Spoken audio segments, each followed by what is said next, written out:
Well, it's still morning, so I can say good morning to you all as well. Such great information, and I'm so pleased to follow them, because then I have kind of isolated on 3 different things. So maybe I won't take the 5 minutes. I'm not sure. All of these things are just so important.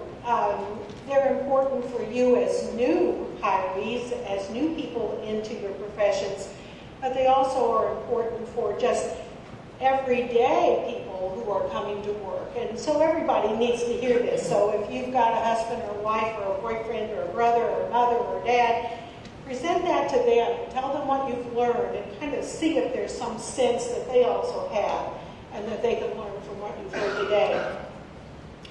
I wanted to kind of isolate on a couple of things: integrity and responsibility.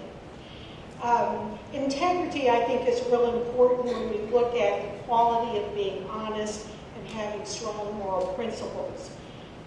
We say someone has, the man has a lot of integrity.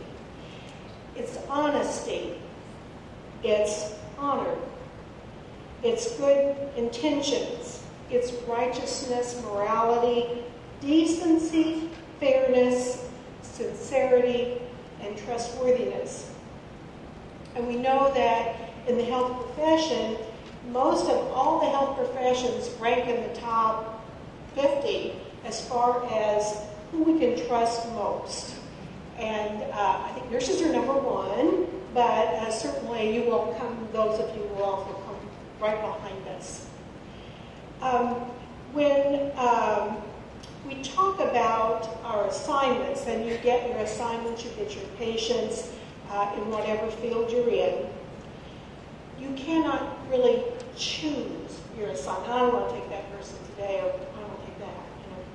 It's your responsibility to that patient that once you take that patient, you accept responsibility for that patient, and that patient, that vulnerable individual, is yours. It's our duty to assist that person, no matter their race, their creed, their religion, their gender, or their identification. So we don't get to choose that.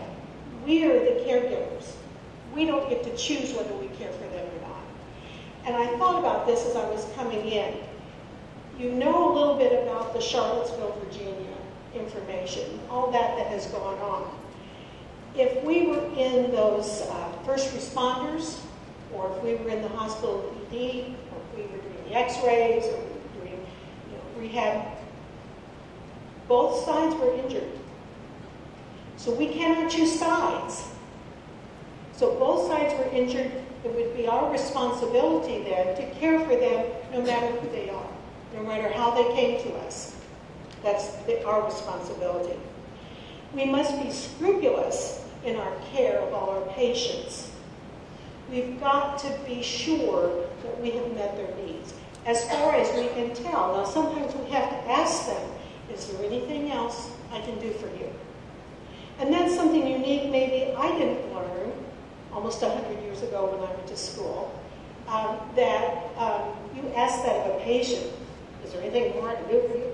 You know, and that is such a common, beautiful question that you could have for patients. Is there anything else I can do for you before I leave?